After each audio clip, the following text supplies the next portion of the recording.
ಸ್ನೇಹಿತರೆ ನಮಸ್ಕಾರ. ನಾನು ನಿಮ್ಮ ಗುರು ಚಿಗಟೇರಿ ಉಳ್ಕ.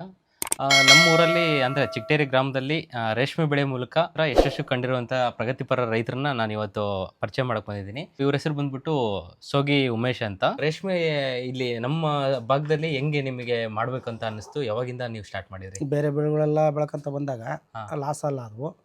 ಇದನ್ನ ಮಾಡಿದ್ರೆ ಮುಂಚೆ ಏನೇನು ಬೆಳಿತಿದ್ರಿ? ಮುಂಚೆ ಈರುಳ್ಳಿ, ಮೆಕ್ಕೆಜೋಳ, ಅಂದ್ರೆ ಇದೇ ಭೂಮಿಗೆ ಇದೇ ಭೂಮಿಗೆ ಹಾಕಿದ್ವಿ. ಅವು ನೀರಾವರಿ ಐತೆ? ನೀರಾವರಿನ. ಈ ಈರುಳ್ಳಿ ಭಾಳ ಲಾಸ್ ಆಗ್ತಾ ಬಂತು ರೋಗಗಳಿಂದ. ಇದು ಬೇಡ ಅನ್ಕೊಂಡು ರೇಷ್ಮೆಗೆ ಅಂದ್ರೆ ಎಲ್ಲಾದ್ರೂ ನೋಡಿದ್ರ ಅಥವಾ ನೀವು ಇಲ್ಲೇ ಫಸ್ಟ್? ನಮ್ಮ ಅಣ್ಣವ್ರು ಮಾಡಿದ್ರು, ಮತ್ತೆ ಚಿಟ್ಟೇರಿ ನಮ್ಮ ಅಣ್ಣವ್ರು ಮಾಡಿದ್ರು. ಮತ್ತೆ ಅದನ್ನ ನೋಡ್ಕೊಂಡಿದ್ದೆ, ನಾನು ಮಾಡೋಣ ಅಂತ ಪ್ರಯತ್ನ ಮಾಡ್ಕೊಂಡೆ. ಅಣ್ಣರೆಲ್ಲ ಹೇಳ್ಕೊಂತ ಬಂದ್ರ, ಅವ್ರು ಹೇಳಿದಂಗೆ ನಾವು ಮಾಡ್ಕೊಂತ ಮುಂದುವರ್ಸ್ಕೊಂತ. ಅಂದ್ರೆ ಏನೇನು ಇನ್ವೆಸ್ಟ್ಮೆಂಟ್ ಸ್ಟಾರ್ಟ್ ಮಾಡ್ಕೊಂಡ್ರಿ? ಏನಿಲ್ಲ, ನಾವೇ ಕಡ್ಡಿ ತಗೊಂಬಂದು ನಾಟಿ ಮಾಡ್ಕೊಂಡು ಸಸಿ ಮಾಡ್ಕೊಂಡ್ವಿ. ಆಮೇಲೆ ಎಲ್ಲ ಸಾಲ್ಗಳು ಹೊಡ್ಕೊಂಡು ಸಸಿ ಹಚ್ಕೊಂಡು ಗೋಡ ಮಾಡ್ಕೊಂಡು ಹಂಗೆ ಕಂಟಿನ್ಯೂ ಮಾಡ್ಕೊಂತ ಬಂದ್ವಿ. ಗೋಡಮ್ ಅಂದ್ರೆ ಅದಕ್ಕೆ ಈಗ ಹುಳುಗಳು ಏನು ನೀವು ಇದನ್ನ ತಗೊಂಬ ಚಾಕಿ ಸೆಂಟ್ರಿಂದ ತಗೊಂಡ್ಬರ್ತೀವಿ. ಹೌದು, ಅಂದ್ರೆ ಮೊಟ್ಟೆ ತಗೊಂಬರ್ತೀರಾ? ಇಲ್ಲ, ಹುಳುಗಳನ್ನೇ ಕೊಡ್ತಾರೆ. ಎರಡನೇ ಜ್ವರ ಸೆಟ್ ಮಾಡಿ ಕೊಡ್ತಾರೆ. ನಾವು ತಗೊಂಬಂದು ಸಪ್ಪಕ್ಕಂತ ಮೇಂಟೈನ್ ಮಾಡ್ಕೊಂತ ಹೋಗಿ. ಅಂದ್ರೆ ಇದಕ್ಕೆಲ್ಲ ಖರ್ಚು ಅಂದ್ರೆ ಎಷ್ಟು ಬರುತ್ತೆ? ಗೋಡಮ್ ಖರ್ಚು ಖರ್ಚು ಅಂದ್ರೆ ಒಂದು 10-12 ಲಕ್ಷ ಬರುತ್ತೆ ಸ್ಟಾರ್ಟಿಂಗ್. ಅಂದ್ರೆ ಎಷ್ಟು ಎಕರೆ ಹಾಕಿದ್ರೆ ಇಲ್ಲಿ? 3 ಎಕರೆ ಮಾಡಿದ್ವಿ. 3 ಎಕರೆ. ಅಂದ್ರೆ ಬೆಳೆ ಏನು ತಿಂಗಳ ಬರುತ್ತಾ? ತಿಂಗಳು ಬೆಳೆ. ಚಳಿಗಾಲದಲ್ಲಿ 30ರಿಂದ 30 ದಿನ ಆಗುತ್ತೆ. ಬೇಸಿಗೆಯಲ್ಲಿ 20ರಿಂದ 24 ದಿನ, 25 ದಿನ. 25 ದಿನ ಬರುತ್ತೆ. ಆಳಿಂದೆಲ್ಲ ಹೆಂಗೆ? ಆಳಿಂದು ಕಾಮನ್ ಆಗಿ ಇದ್ದಿದ್ದೆ, ಅದೆಲ್ಲ ಮಾಡ್ಕೊಂತ ಹೋಗ್ತಾ ಇರ್ಬೇಕು ಅಷ್ಟೇ. ಸಪ್ಪಕ್ಕ ಟೈಮಲ್ಲಿ ಬೆಳಗ್ಗೆ ಸಾಯಂಕಾಲ ಅವರಿಗೆ ಒಂದು ಊರಲ್ಲಿ ಒಬ್ರು ಏನು ಕೊಡ್ತಾರೆ ಅದನ್ನ ನಾವು ಕೂಲಿ ಕೊಡ್ತೀವಿ. ಅಂದ್ರೆ ಬಂದ್ ಮಾಡ್ತಾರೆ. ಅಂದ್ರೆ ಇದಕ್ಕೇನು ಟೆಕ್ನಿಕ್ ಆಗಿ ಹಿಂಗೆ ಮಾಡಬೇಕು ಅಂತ ಏನಾದ್ರು ಇದ್ರೆ ಅಣ್ಣರ್ ಗೈಡ್ ಮಾಡ್ತಾರೆ. ಏನಾರ ಗೊತ್ತಿಲ್ಲದಲ್ಲ ಅಣ್ಣರ್ನ ಕೇಳ್ತೀವಿ, ಗೈಡ್ ಮಾಡ್ತಾರೆ, ಮಾಡ್ಕೊಂತ ಹೋಗ್ತಾ ಇರೋದು. ರಾಸಾಯನಿಕ ಬಳಸಿಲ್ಲ, ಇವತ್ತಿಗೂ ಬಳಸಿಲ್ಲ. ಈಗ 3 ವರ್ಷ ಆಯ್ತು ಈ ಪ್ಲಾಟು. ಟೋಟಲಿ ಒಂದು kg ಕೂಡ ರಾಸಾಯನಿಕ ಬಳಸಿಲ್ಲ, ಎಲ್ಲ ಸಾವಯವನೇ.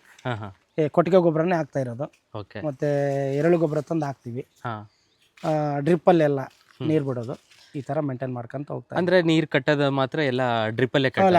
ಲ್ಯಾಟ್ರಲ್ ಮೂಲಕನೇ ಎಲ್ಲ ಡ್ರಿಪ್ಪಲ್ಲೇ ನೀರು ಕೊಡ್ತೀವಿ. ಹಾಯ್ ನೀರು ಮಾಡಲ್ಲ. ಸ್ವಲ್ಪ ರೋಗ ಇದ್ದಾಗ ಒಟ್ಟು ಸ್ಪ್ರೇ ಕೊಡ್ತೀವಿ. ಯಾವ ಸ್ಪ್ರೇ ಕೊಡ್ತೀರಿ? ಇದೇ ಅಟ್ಯಾಕ್ ಅಂತ ಬರುತ್ತೆ, ಮತ್ತು ರೆಕ್ಸಾದರ್ದು ಮಲ್ಬರಿ ಬೂಸ್ಟ್ ಅಂತ ಬರುತ್ತೆ, ಅದನ್ನು ಬಳಸ್ತೀವಿ. ಇದು ಚಿಗಟೇರಿ ಭಾಗ ಬಂದ್ಬಿಟ್ಟು ಏನಪ್ಪ ಅಂತಂದರೆ ಬಯಲ್ಸೀಮೆ ಅಂತಾರೆ. ಇಲ್ಲಿ ನೀವು ರೇಷ್ಮೆ ಬೆಳೆ ವರ್ಕೌಟ್ ಆಗ್ತಿದೆನಾ? ವರ್ಕೌಟ್ ಆಗ್ತಾ ಇದೆ, ಚೆನ್ನಾಗಿದೆ, ಪರವಾಗಿಲ್ಲ. ನಾವು ಮಾಡ್ದಂಗಿದೆ. ನಾವು ಯಾವ ಥರ ಅದರಲ್ಲಿ ತೊಡ್ಕೊಂಡು ಮಾಡ್ತೀವೋ ಆ ಥರ ಬರುತ್ತೆ. ಚಾಕಿ ಮೇಲೆ ಡಿಪೆಂಡು. ಚಾಕಿ ಹುಳು ಚೆನ್ನಾಗಿತ್ತಪ್ಪ ಅಂದರೆ, ಒಳ್ಳೆ ಮೊಟ್ಟೆಯಿಂದ ಇದು ಮಾಡಿ ಚೆನ್ನಾಗಿತ್ತಪ್ಪ ಅಂದರೆ, ನಮ್ಮ ಸೊಪ್ಪಿನ ಕ್ವಾಲಿಟಿ ಮೇಲೆ ಬೆಳೆ ಬಂದೇ ಬರುತ್ತೆ. ಒಂದೊಂದು ಬೆಳೆಗೆ ನಾವು 200, 250, 300 ಮೊಟ್ಟೆ, 350 ತನಕ ಹಾಕಿದ್ದೀವಿ. ಸೊಪ್ಪು ಯಾವ ಥರ ಬರುತ್ತೋ ಆ ಥರ ಪರವಾಗಿಲ್ಲ. ಅಂದರೆ ಎಲ್ಲಿಂದ ಮೊಟ್ಟೆ ತರೋದು? ನಾವು ಇದರಲ್ಲಿ ಕಿರಣಗೆರೆಯಿಂದ ತರ್ತೀವಿ, ಮತ್ತು ಮದ್ದೂರಿಂದ, ಮತ್ತು ಈಗ ಲೋಕಭವಾನಿ ಅಂತ, ಈಗ ಆಲ್ರೆಡಿ ಗೋಡಾಮಲ್ಲಿರೋದು ಲೋಕಭವಾನಿ ಅಂತ, ಅದು ಮಂಡ್ಯ ಮದ್ದೂರ ಹತ್ರನೇ ಬರುತ್ತಂತೆ. ಅಲ್ಲೇ ತೊಗೊಂಬಂದ್ವಿ, ಅವರೇ ಕೊಡ್ತಾರೆ ಬಂದು.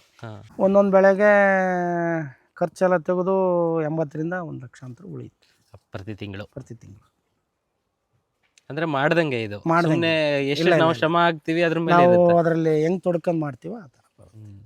ಈಗ ಶ್ರಮನೇ ಹಾಕಿಲ್ಲ, ಸುಮ್ಮನೆ ಹಿಂಗ್ ಬಂತು ಸೊಪ್ಪು, ಇಲ್ಲ ಈಗ ಹುಳ ನಾವು ಜೋಪಾನ ಮಾಡಿಲ್ಲ ಅಂದ್ರೆ ಏನು ಸಿಗಲ್ಲ. ಲಾಸ್ ಆಗಿದ್ದುಂಟಾ ನಿಮಗೆ? ಲಾಸ್ ಅಂದರೆ ಇದರಲ್ಲಿ ಹುಳ ಫೇಲ್ ಆದಾಗ ಕಳೆದ ಟೈಮಲ್ಲಿ 280 ಮೊಟ್ಟೆ ಹಾಕಿದ್ದೆ, 18 ಮೇವು ತಿಂತು. ಎಲ್ಲ ಸಪ್ಪೆ ರೋಗ ಬಂದು ಇದಾಗ್ಬಿಡ್ತು. ಹೋಗುತ್ತೆ, ಒಂದು ವರ್ಷಕ್ಕೆ ಒಂದು 10 ಬೆಳೆ ಬೆಳಿತಾವಂದ್ರೆ 1-2 ಬೆಳೆ ನಮಗೆ ಗೊತ್ತಿಲ್ಲದಂಗೆ ಏನೆಲ್ಲ ಆಗ್ತಾ ಇರ್ತಾವೆ. ಅದ್ರ ಬೇರೆ ಕ್ರಾಪ್ ಹೋಲಿಸ್ಕೊಂಡ್ರೆ ಅದ್ರಲ್ಲಿ 2 ಬೆಳೆ ತೆಗಿಬೋದು. ಇದರಲ್ಲಿ ಸೊಪ್ಪು ಚೆನ್ನಾಗಿ ಹೊಲ ಕರೆಕ್ಟಾಗಿ ಇದು ಮಾಡ್ಕೊಂಡು, ನೀರು ಗೊಬ್ಬರ ಹೊಲ ಉಳುಮೆ ಮಾಡ್ಕೊಂಡು ಚೆನ್ನಾಗಿ ಮೇಂಟೈನ್ ಮಾಡಿದರೆ ವರ್ಷಕ್ಕೊಂದು 8-9 ಬೆಳೆನಾದರೂ ತೆಗಿಬೋದು.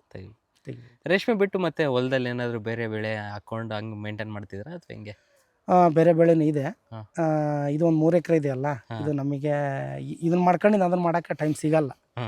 1 by 1 ಆಗುತ್ತಲ್ಲ, ತಿಂಗಳ ಒಂದೊಂದು ಬೆಳೆ ಅಲ್ಲ, ಇದನ್ನೇ ಮಾಡ್ತೀವಿ. ಅವನ್ನೆಲ್ಲ ಕೋರ್ ಕೊಟ್ಕೊಂಡು ಮಾಡ್ಕೊಂಡು ಹೋಗ್ತೀವಿ. ಗಿಡ ಕಟಾವೆಲ್ಲ ಯಾವಾಗ ಮಾಡ್ತೀರಾ? ಗಿಡ ಕಟಾವು ಸೊಪ್ಪೆಲ್ಲ ಕಟ್ ಮಾಡಿದಾದ್ಮೇಲೆ ಗಿಡನೆಲ್ಲ ಕ್ಲೀನ್ ಮಾಡಿ ಮತ್ತು ರೂಟ್ ಹೊಡ್ಕೊಂಡು ಹರ್ಕೊಂಡು ಲ್ಯಾಟ್ರಲ್ ಎಳ್ಕೊಂಡು ಹಾಂ ನೀರು ಬಿಡೋದು. ಈಗ ರೂಟ್ ಹೊಡಿತಾ ಇದ್ದೀನಿ. ಹಾಂ ಇನ್ನೂ ಹೊಲ ಇನ್ನೂ ಕ್ಲೀನ್ ಮಾಡಿಲ್ಲ, ಇನ್ನೂ ಮಾಡ್ಬೇಕಿನ್ನು. ಮಾಡ್ತಾ ಇದ್ದೀನಿ ಆಲ್ರೆಡಿ. ಟೋಟಲ್ ಎಷ್ಟು ಎಕರೆ ಅಣ್ಣ ಇಲ್ಲಿರೋದು? 3 ಎಕರೆ ಅಂದ್ರಲ್ವಾ? ಇದೊಂದು 6 ಎಕರೆ ಇದೆ. 6 ಎಕರೆ.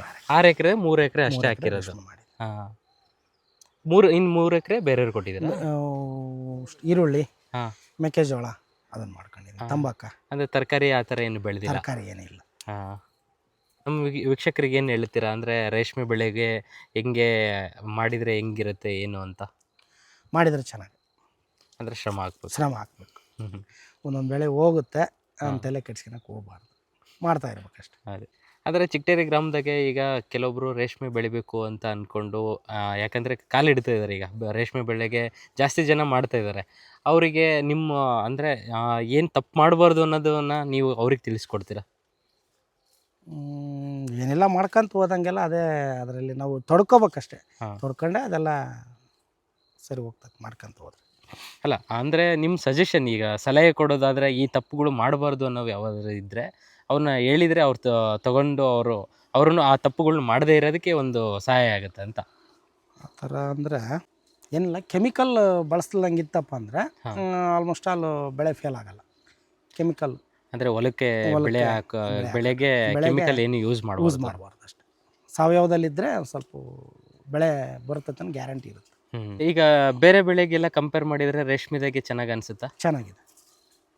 ನಮ್ಮ ನಮ್ಮ ಸಬ್ ಕ್ವಾಲಿಟಿ ಇದ್ದರೆ ಗೂಡು ಕ್ವಾಲಿಟಿ ಬಂದೇ ಬರುತ್ತೆ. ಗೂಡು ಕ್ವಾಲಿಟಿ ಇದ್ದರೆ ಬೇರೆ ಗೂಡಿಗೆ ಹೋಲಿಸ್ಕೊಂಡ್ರೆ ನಮ್ಮ ಗೂಡು ಅವ್ರಿಗೇನೋ ಒಂದು 20-30 ರೂಪಾಯಿ ಡಿಮ್ಯಾಂಡ್ ಆಗುತ್ತೆ. ಹುಳ ಚೆನ್ನಾಗಿತ್ತಪ್ಪ ಅಂದರೆ ತೂಕನೂ ಬರುತ್ತೆ, ಗೂಡು ಚೆನ್ನಾಗಿರುತ್ತೆ, 4 ಕಾಸು ಆಗುತ್ತೆ.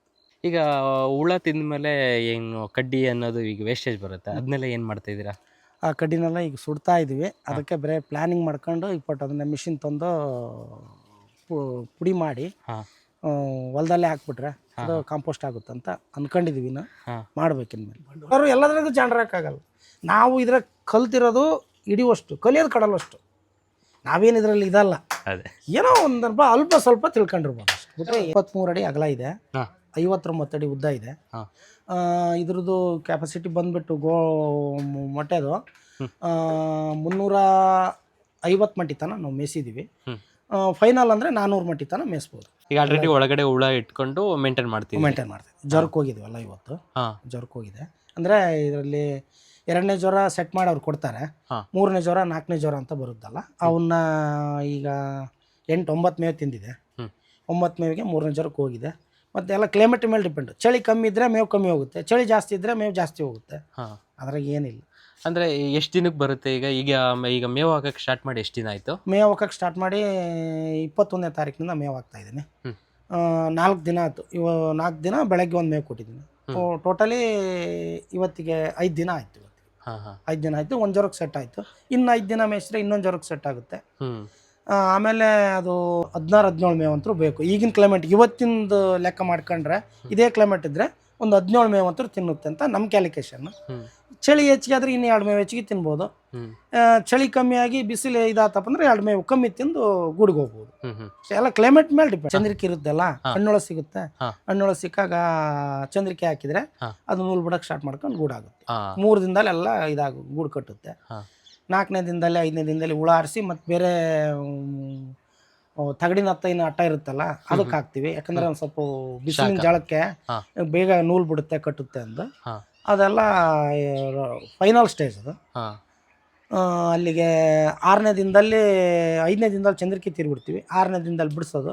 7ನೇ ದಿನದಲ್ಲಿ ಹೋದ್ರೆ 8ನೇ ದಿನಕ್ಕೆ. ಈ ದಿನದಲ್ಲಿ 8-9 ದಿನಕ್ಕಂತೂ ಮಾರ್ಕೆಟ್ನಾಗ ಇರ್ಬೇಕು, ಇಲ್ಲಾಂದ್ರೆ ಕಾಯಿ ಹುಳ ಆಗ್ಬಿಡುತ್ತೆ. ಅಲ್ಲಿ ರಿಪೀಟ್ ಮಾಡ್ತಾರೆ. ಅದು ಪ್ಯೂಪ್ ಆಗ್ಬೇಕಲ್ಲ, ಹುಳ ಪ್ಯೂಪ್ ಆಗ್ಬೇಕಲ್ಲ, ಅದು 8-9 ದಿನನಾದರೂ ಬೇಕು. ಇಲ್ಲಾಂದ್ರೆ ಕಾಯಿಗೂಡ ಅಂತ ಇದು ಮಾಡ್ತಾರೆ ಇಲ್ಲಿ ಅವ್ರಿಗೆ ತಗೋನಾರು. ಯಾವ ಮಾರ್ಕೆಟಿಗೆ ತಗೊಂಡೋಗ್ತೀರಿ ನೀವು? ರಾಮನಗರ ಮಾರ್ಕೆಟ್. ರಾಮನಗರ ಅಂದ್ರೆ ಬೆಲೆ ಅಂದ್ರೆ ಒಂದೇ ಲೆಕ್ಕಕ್ಕೆ ಇರುತ್ತಾ ಅಥವಾ ಏನಾದ್ರು ಗೂಡ್ ಕ್ವಾಲಿಟಿ ಮೇಲೆ ಇದು ಮಾಡಿ? ಅಂದ್ರೆ ರೇಟ್ ಡಿಫ್ರೆನ್ಸ್ ಹೆಂಗೆ ಅವರು ಕ್ಯಾಲ್ಕುಲೇಟ್ ಮಾಡ್ತಾರೆ? ಅಂದ್ರೆ ಅವರು ಗೂಡು ತೀರಾ ಹಾರ್ಡ್ ಇರಬಾರ್ದು, ತೀರಾ ಮಿದು ಇರಬಾರ್ದು, ಒಂದು ಮೀಡಿಯಂ ಇರ್ಬೇಕಂತಾರೆ. ಹಿಂಗ ಈ ತರ ಇದು ಮಾಡ್ತಾರೆ. ಗಟ್ಟಿ ಇರ್ಬೇಕಂತಾರೆ. ಸ್ವಲ್ಪ ಗೂಡು ಸೈಜ್ ಇದ್ರೆ, ಗಟ್ಟಿ ಇದ್ರೆ ಅವ್ರಿಗೆ ನೂಲು ಬರುತ್ತಲ್ಲ, ಅದ್ರ ಮೇಲೆ ಅವರು ಬರೀತಾರೆ ರೇಟ್. ಅಂದ್ರೆ ಈಗ ನಡೀತಿರೋ ರೇಟ್ ಏನಿದೆ? ಈಗ ನಡೀತಿರೋದು 700 ಚಿಲ್ಲರೆ 800 ತನ ಇದೆ ಈಗ. 700 ಚಿಲ್ಲರೆ 800. ತನಕ ಇದೆ. ಇಳುವರಿ ನಾವು 100 ಮಟ್ಟಾಗ 100 kg ವರೆಗೂ ಬೆಳೆದಿಲ್ಲ. ಬಾಡ್ರಿ ಬಂದಿದ್ದೀವಿ 80 kg 90 kg ತನಕ ಬೆಳೆದಿದ್ದೀವಿ. ನಾವು ಇನ್ನೂ ತಿಳ್ಕೊಳೋದು ಭಾಳ ಇದೆ, ಇದಕ್ಕೆ ಕೊನೆ ಇಲ್ಲ ಅನ್ನಂಗೆ. ಅದೇ ಹೇಳ್ತೀನಲ್ಲ, ಮತ್ತೆ ಈ ಕಲ್ತಿರೋದು ಹಿಡಿಯುವಷ್ಟು ಕಲಿಯೋದನ್ನು ಕಡಲಷ್ಟಿದೆ. ನಾವು ಈಗಿನ ಹಂಗೆ ಹೆಜ್ಜೆ ಇಡ್ತಾ ಇದೀವಿ ಇದರಲ್ಲಿ. ಆದರೂ ನಮ್ಮ ಭಾಗದಾಗೆ ಇಂಥ ಬಯಲ್ಸೀಮೆಗೆ ಈಗ ನೀರಾವರಿ ಮಾಡ್ಕೊಂಬಿಟ್ಟು ಈ ಥರ ಮಾಡ್ತಿರೋದು ಗ್ರೇಟೇ ನೀವು. ಏನಿಲ್ಲ, ತೋಟ ಚೆನ್ನಾಗಿ ಮೇಂಟೈನ್ ಮಾಡ್ಕೊಂಡು ನಮಗಿನ್ನ ಇನ್ನು ನಮ್ಮೂರಲ್ಲೇ ಏನೋ ಒಳ್ಳೊಳ್ಳೆ ಬೆಳೆಗಾರ ರೈತರುಗಳು ಇದ್ದಾರೆ. ನಾವೆಲ್ಲ ಏನಿನ್ನು ನಿನ್ನೆ ಮೊನ್ನೆ ಕಾಲಿಟ್ಟಾರೆ, ನಾವು 2-3 ವರ್ಷ ಆಯ್ತು. ನಮಗಿನ್ನ ಮುಂಚಿತವಾಗಿ 4-5 ವರ್ಷದಿಂದ ಬೆಳೆದಾರ ಇದ್ದಾರೆ, ಒಳ್ಳೊಳ್ಳೆ ಅನುಭವಸ್ಥರಿದ್ದಾರೆ. ನಾವೇ ನಿನ್ನೆ ಮೊನ್ನೆ ಏನೋ ಈ ಫೀಲ್ಡಿಗೆ ಬಂದಿದ್ದೀವಿ. ನೀರಿಂದೆಲ್ಲ ವ್ಯವಸ್ಥೆ ಹೆಂಗಿದೆ? ನೀರಿನ ಪರವಾಗಿಲ್ಲ, ಬೋರ್ವೆಲ್ಗಳೆಲ್ಲ ಚೆನ್ನಾಗಿ ಹೊಡಿತಾ ಇದಾವೆ. ಹೊಂಡ ಮಾಡ್ಕೊಂಡಿದ್ದೀರಾ? ಇಲ್ಲ, ಡ್ರಿಪ್ ಮಾಡಿದ್ದೀನಲ್ಲ, ಡ್ರಿಪ್ಪಲ್ಲೇ ಇದು ಮಾಡೋದು. ಆಯ್ ನೀರು ಮಾಡೋದಕ್ಕೆ ಡ್ರಿಪ್ ಆದರೆ ನಮಗೆ ನೀರು ಬಿಟ್ಕೊಂಡು ಇನ್ನು ಬೇರೆ ಕೆಲಸಗಳು ಮಾಡೋಕ್ಕೂ ಅನುಕೂಲ ಆಗುತ್ತೆ ಅಂದು ಡ್ರಿಪ್ ಮಾಡ್ಕೊಂಡಿದ್ದೆ. ಅಂದರೆ ಹೈನುಗಾರಿಕೆನೂ ಮಾಡ್ಕೊಂಡಿದ್ದೀರಾ ಅಥವಾ ಹೈನುಗಾರಿಕೆ ಆ ಥರ ಏನಿಲ್ಲ, ಬರೀ ಇದು ಒಂದೇ ಸಿಂಗಲ್ ಹ್ಯಾಂಡ್ ಅಲ್ಲ, ಇನ್ನೊಬ್ರಿದ್ರೆ ಏನಾರ ಮಾಡ್ಬೋದು, ಒಬ್ಬರೇ ಅಲ್ಲ. ಇದನ್ನು ಮೇಂಟೈನ್ ಮಾಡ್ಕೊಂಡು ಹೋಗೋದಕ್ಕೆ ಸಾಕಾಗುತ್ತೆ. ನಾನು ಈಗ ಹಾಕಿರೋದು 15ನೇ ಬೆಳೆ. ಒಂದು ಬೆಳೆ ಮಾತ್ರ ಸ್ವಲ್ಪ ಲಾಸ್ ಆಯಿತು, ಇನ್ಯಾವ ಬೆಳೆನೂ ಲಾಸ್ ಆಗಿಲ್ಲ. ಮುಂದಿನ ದಿನಗಳು ಹೆಂಗೆ ಬರ್ತಾವೆ ಏನೋ ಮಾಡೋ ಪ್ರಯತ್ನ ಮಾಡೋದು, ಮುಂದೆ ಭಗವಂತ ನಿಚ್ಚಿ. ರೇಷ್ಮೆ ಬೆಳೆ ಮಾಡ್ಕೊಂಡ್ರೆ ಜೀವನ ಮಾಡ್ಬೋದು ಅಂತ ಅನ್ಸುತ್ತೆ. ಧಾರಾಳವಾಗಿ ಮಾಡ್ಬೋದು. ಅಂದ್ರೆ ಎಷ್ಟು ಎಕರೆ ಇದ್ರು ಈಗ ಅರ್ಧ ಎಕರೆಗೆ ಮಾಡ್ಕೊಂಡಿರೋರು 1 ಎಕರೆ ಮಾಡ್ಕೊಂಡಿರೋರು ಜೀವನ ಮಾಡ್ಬೋದಾ? ಮಾಡ್ಬೋದು, ತಪ್ಪೇನಲ್ಲ. ಸ್ವಲ್ಪ ಕಡಿಮೆ ಆಗುತ್ತೆ. 80 ಮಟ್ಟೆ 60 ಮಟ್ಟೆ ಈ ಥರ ಮೇಯಿಸ್ಕೊಂಡು. ಎಷ್ಟು ಕೆಜಿ ಬರುತ್ತೆ ಇಳುವರಿನ ಅಂದರೆ 100 ಮಟ್ಟೆಗೆ ನಾವು 70 kg 80 kg ಈಗ ತೆಗಿ. ಒಂದ್ಸತಿ ನೀವು ತಗೊಂಬಂದ್ರೆ 100 ಇದು ಏನು 100 ಮೊಟ್ಟೆನೇ ತರೋದು? ಇಲ್ಲ, 300-350 ಮಟ್ಟೆ ತನಕ ಮೇಯಿಸಿದೀವಿ, ಅದಕ್ಕೆ ಹೆಚ್ಚಿಗೆ ಮೇಯಿಸಿಲ್ಲ. 350 ಮಟ್ಟೆ ಲಾಸ್ಟ್ ಹಾಕಿದ್ವಿ. ಈಗ ಒಂದು ಟ್ರೇಗೆ ಎಷ್ಟು ಹಿಡಿಯುತ್ತೆ? ಈಗೇನು ನೀವು ಒಂದು ಅಟ್ಟ ಅಂತ ಅಂದ್ರೆ ಒಂದು ಅಟ್ಟ ಅಂತೀವಲ್ಲ, ಅದು ಒಬ್ಬೊಬ್ರು ಒಂದು ಮೆಥಡಲ್ಲಿ ಮೇಯಿಸ್ತಾರೆ. ಒಬ್ಬೊಬ್ರು 2 ಅಟ್ಟಕ್ಕೆ ಇಟ್ಕೊಂಡು ಹಂತವಾಗಿ ಅಟ್ಟ ಫುಲ್ ಮಾಡ್ತಾರೆ. ಈಗ ನಾವು ಸ್ಟಾರ್ಟಿಂಗೇ ಎಲ್ಲದರಲ್ಲಿ ಇಡ್ತೀವಿ, ಅಂದರೆ 4 ಅಟ್ಟಕ್ಕೆ ಇಡ್ತೀವಿ. ಒಂದು ಅಟ್ಟಕ್ಕೆ 25-30 ಮೊಟ್ಟೆ ಇಡ್ತೀವಿ. 10 ಮೊಟ್ಟೆಗೆ ಒಂದು ಟ್ರೈ ಕೊಡ್ತಾರೆ. ನಾವು ಒಂದು ಅಟ್ಟಕ್ಕೆ 3 ಟ್ರೈ ಇಡ್ತೀವಿ. 4ನೇ ಜೋರದಿಂದ ರಿಸೀವ್ ಆಗಿ ಒಂದು ಮೇವು ಕೊಟ್ಟು 2ನೇ ಮೇವು ಅಟ್ಟನೆಲ್ಲ ಫುಲ್ ಮಾಡಿ ಅಳ್ಕೊಂತೀವಿ. ಅದೇ ಒಬ್ಬೊಬ್ರದ್ದು ಒಂದೊಂದು ಥರ ಮೆಥಡ್. ನಮಗಿದು ಚೆನ್ನಾಗಿ ಅನಿಸ್ತತೆ. ಒಬ್ಬೊಬ್ರು ಕಾಮನ್ನಾಗೆಲ್ಲ ಎಲ್ಲವೂ 2 ಅಟ್ಟಕ್ಕೆ ಇಟ್ಟು 4ನೇ ಜೋರ ತನಕ 3ನೇ ಜೋರ ಐತಿ ಮತ್ತೊಂದು ಅಟ್ಟ, ಅವರು ಹೆಂಗೆ ಅಡುವು ಅನಿಸ್ತತ ಹಂಗೆ ಇನ್ನೊಂದು ಅಟ್ಟ ಎಕ್ಸ್ಟ್ರಾ ಮಾಡ್ಕೊಂತ ಮಾಡ್ಕೊಂತ ಹೋಗ್ತಾರೆ. ಒಬ್ಬೊಬ್ರು ಒಂದೊಂದು ರೂಟಲ್ಲಿ ಒಂದು ಗ್ರಿಪ್ಪಲ್ಲಿ ಹೋಗ್ತಾ ಇರ್ತಾರೆ. ಅವ್ರಿಗೆ ಅದು ಚೆನ್ನಾಗೆ, ನಮಗಿದು ಚೆನ್ನಾಗಿ. 300 ಮಟ್ಟೆ ಅಂದ್ರೆ ಎಷ್ಟು ಅಮೌಂಟ್ ಅದ ತರ್ಬೋದು ಬೆಳೆಗೆ? 300 ಮಟ್ಟೆ ಅಂದರೆ ರೇಟ್ ಸಿಕ್ಕರೆ 1.80 ತನಕ ತರ್ಬೋದು. 1,80,000. ಈಗ ಮೊಟ್ಟೆಗೆ ಎಷ್ಟು ಇನ್ವೆಸ್ಟ್ಮೆಂಟ್ ಆಗುತ್ತಣ್ಣ? 100 ಮಟ್ಟೆಗೆ 5,400 ಒಂದು ಚಾಕಿಯಲ್ಲಿ ಕೊಡ್ತಾರೆ, ಒಂದು ಚಾಕಿಯಲ್ಲಿ 5,000 ಕೊಡ್ತಾರೆ, ಒಂದು ಚಾಕಿಯಲ್ಲಿ 5,600 ಇದೆ. ಅವ್ರವ್ರ ವೇರಿಯೇಷನ್ ಪಕ್ಕ. ನಿಮಗೆ ಈಗ ಅಂದ್ರೆ ಖರ್ಚು ಎಷ್ಟು ಬರುತ್ತೆ ಒನ್ ಟೈಮ್ ನೀವು ಇನ್ವೆಸ್ಟ್ಮೆಂಟ್ ಮಾಡಕ್ಕೆ? ಅಂದ್ರೆ ಈಗ ಒಂದು ಬೆಳೆಗೆ ಎಷ್ಟು ಖರ್ಚು ಬರುತ್ತೆ? 25,000-30,000 ಖರ್ಚು ಬರುತ್ತೆ. ಒಂದು 25,000 ಬರುತ್ತೆ. ಅಂದ್ರೆ ಆಳಿನ ಬಂತು, ಈಗ ಏನು ಗೊಬ್ಬರ ಏನೇ ಆದ್ರೂ ಗೊಬ್ಬರದ್ದಲ್ಲ, ಬರೀ ಹುಳ ಬಂದಿಂದ ಮೇಂಟೆನೆನ್ಸ್ಗಳನ್ನ ಒಂದು 20,000-25,000 ಬರುತ್ತೆ. ಏನಾರ ಸರ್ಕಾರದಿಂದ ಸಬ್ಸಿಡಿ ಏನಾದ್ರು ಐತಾ? ಆ ಥರ ಏನು ತಿಳ್ಕೊಂಡಿಲ್ಲ. ಗೋಡಂಬಿಗೆ ಏನಾದರೂ ಮಾಡಿದ್ದಾರೆ. ನೋಡಿದ್ರಲ್ಲ ಸ್ನೇಹಿತರೆ, ನಮ್ಮ ಗ್ರಾಮದ ಉಮೇಶ್ ಅಣ್ಣವರು ಇಷ್ಟೊತ್ತರೆಗೂ ರೇಷ್ಮೆ ಬೆಳೆ ಹೆಂಗೆ ಏನು ಅಂತ ಅವ್ರು ಹೇಳ್ಕೊಟ್ರು. ಹಂಗೆ ನಿಮಗೆ ಇದಕ್ಕೆಲ್ಲ ಮಾರ್ಗದರ್ಶನ ಯಾರು ಕೊಡ್ತಿದಾರೆ? ನಮಗೆ ಈ ಮಾರ್ಗದರ್ಶನ ಎಲ್ಲ ನಮ್ಮ ಅಣ್ಣಾರಿದ್ದಾರೆ, ಸದಸ್ಯಣ್ಣರು, ಅವರು ಕೊಡ್ತಾರೆ. ಮತ್ತು ನಮಗೆ ಮೇನ್ ಅಂದರೆ ವಿಜಯಕುಮಾರ್ ಸರ್ ಅಂತ ಇದ್ದಾರೆ, ಕೋಲಾರದ ಹತ್ರ ಮಾಲೂರು ವಿಜಯಕುಮಾರ್ ಸರ್. ಅವರವೇ ಎಲ್ಲ ನಾನು ಟೋಟಲಿ ಮೆಡಿಷನ್ ಆಗಲಿ, ಒಂದು ಹೊಲಗಳಿಗೆ ಔಷಧಿ ಆಗಲಿ ಎಲ್ಲ ನಮಗೇನು ಬೇಕಾದರೂ ಫೋನ್ ಮಾಡಿ ಅಲ್ಲೆಲ್ಲ ನಾನು ಅವರಿಂದಾನೇ ತಿಳ್ಕೊಳೋದು. ಅವ್ರು ಯಾರು? ಅವರು ರೇಷ್ಮೆಗೆ ಏನೆಲ್ಲ ಪೌಡ್ರ್ ಮೆಡಿಷನ್ ಬಳಸ್ತೀವಲ್ಲ ಎಲ್ಲ ಅವರವೇ ಅಲ್ಲ, ಅವರು ಇದ್ರದ್ದೇ ಅದು. ಅವ್ರ ಮಾರ್ಗದರ್ಶನ ಅವರೇ ನಮಗೆಲ್ಲದು ಪಿನ್ ಟು ಪಿನ್ ಮಾರ್ಗದರ್ಶನ ಎಲ್ಲ ಕೊಡರೆ ವಿಜಯಕುಮಾರ್ ಸರ್. ಮತ್ತೆ ಇನ್ನೊಬ್ರು ದಿವಾಕರ್ ಅಂತ ಇದ್ದಾರೆ, ಅವರು ರೀಸೆಂಟಾಗಿ ಮೊನ್ನೆ ಬಂದಿದ್ರು, ಎಲ್ಲ ಬಂದು ಇದನ್ನ ಮಾಡಿದ್ರು. ಅವರಿಗೂ ನಮಗೆ ಏನಾದರೂ ಬೇಕಾದರೆ ಏನು ಹೆಂಗಂತ ಕೇಳಬೇಕಾದ್ರೆ ಆ ದಿವಾಕರ್ ಸರ್ನಾಗಲಿ ಮತ್ತು ವಿಜಯಕುಮಾರ್ ಸರ್ ಅವರಿಂದ ಈ ಥರ ಮಾಡು ಹಿಂಗಾಗುತ್ತೆ ಅಂತ ಅವರೆಲ್ಲ ಗೈಡ್ ಮಾಡ್ತಾರೆ. ಅವ್ರು ಹೇಳಿದಂಗೆ ನಾವು ಮಾಡ್ಕೊಂತ ಹೋಗ್ತಾ ಇದ್ದೀವಿ. ಅಂದರೆ ಈಗ ಚಿಗಟೇರಿ ಗ್ರಾಮದಲ್ಲಿ ಯಾರು ಹೊಸಬ್ರು ಈಗ ಏನಾದರೂ ನಾವು ರೇಷ್ಮೆ ಬೆಳಿಬೇಕು ಆ ಥರ ಏನಾದರೂ ನಿಮ್ಮ ಹತ್ರ ಬಂದು ಏನಾದರೂ ಕೇಳಿದ್ರೆ ಹೇಳ್ಕೊಡ್ತೀರಾ?